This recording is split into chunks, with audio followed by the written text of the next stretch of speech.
Hello, my fencers, and welcome to the Red Ridge campus. I'm going to be making some brief videos covering what we are going over in class so that you all really have a chance to practice outside of class and really be able to build your foundation in fencing. These first three videos, this one that you're in right now, is going to be going over our equipment, including Sword 101, of course, and the 3 Olympic fencing styles. The second video is going to cover levels, and our third video is going to cover, of course, sword hand, our on guard position. That's our baby agate. Sword hand, on guard position, and how to hold and control your blade. So let's get into it.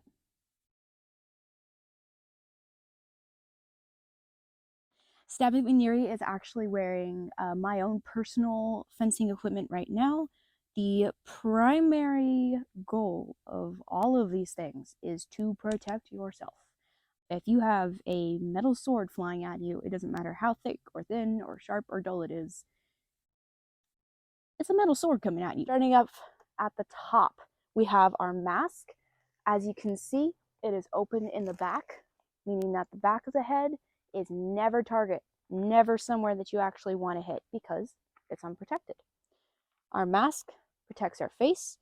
Then our white jacket protects the entirety of the top of your body as well as your arm. And underneath your white jacket, there's a very solid plastic chest protector. It's basically like a piece of armor that protects you from getting whacked with a metal sword. Now right here is something very important. This is your glove. Now, she doesn't have a glove on her right hand. She only has one on her left hand, which means that she is a lefty, like myself and like several of you as well, which I'm so excited about. And she only needs a glove to protect her sword hand. Now, even though there is a glove on her left hand, from the wrist to the fingertips, and on your unprotected hand as well, is also not target. That is not somewhere that you can hit your opponent and get a touch. Now down here at the bottom, these are, it's not really named for anything other than pants, but again, more protective equipment.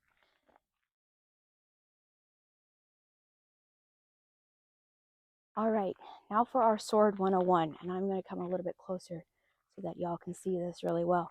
So this is your basic fencing saber. Starting off here at the pointy end, this is called your blade. The entire thing is called the blade. This end, the end you actually want to whack them with, is called the tip. There's 2 sides to a saber.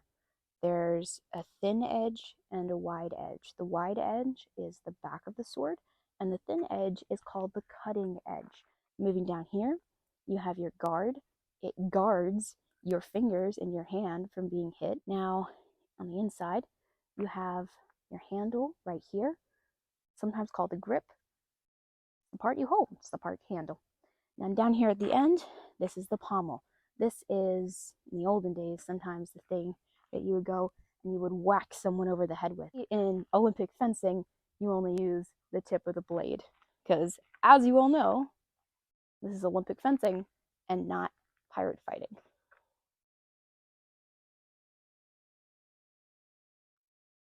All right, so next we have the 3 Olympic fencing styles. Now, the main way that the 3 styles are defined from each other is they each have a different sword. So this one, you can see it's different than the one I had a minute ago when we were going over Sword 101. This is a foil blade. This one is a stabby one. So you are helping someone with the end and pushing to get a touch rather than cutting. Overall, this is the lightest of the swords and not my favorite because it's a stabby one and it's a little difficult to learn how to control it. Now, remember we were talking about target areas. That's the places that you're actually allowed to hit to get a touch. So in foil, the other reason I don't like it per se is the target area is just this part of the body right here.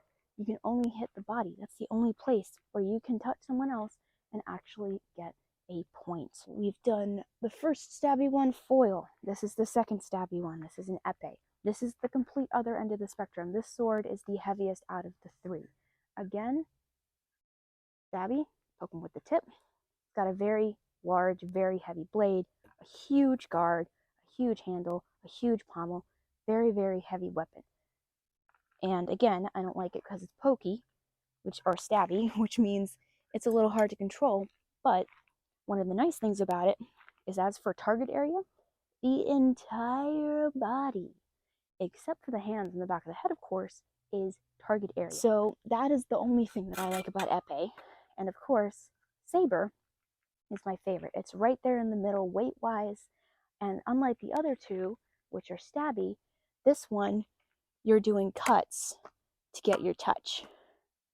And the target area is actually pretty decent. It's everything from the waist up, except for the hands and the back of the head. So you can do body, arm, shoulders, and mask. Agate's helping again. So those are the three fencing styles. All three, of course, evolved from real fencing weapons, real historical swords. So let's move on to levels and sword hand, on guard position, and how to hold, and whoop, I'm tripping on things, control your sword.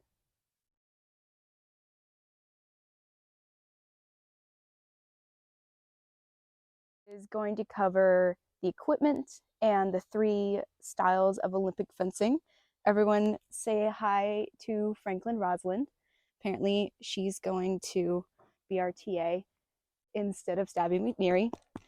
Our second video is going to cover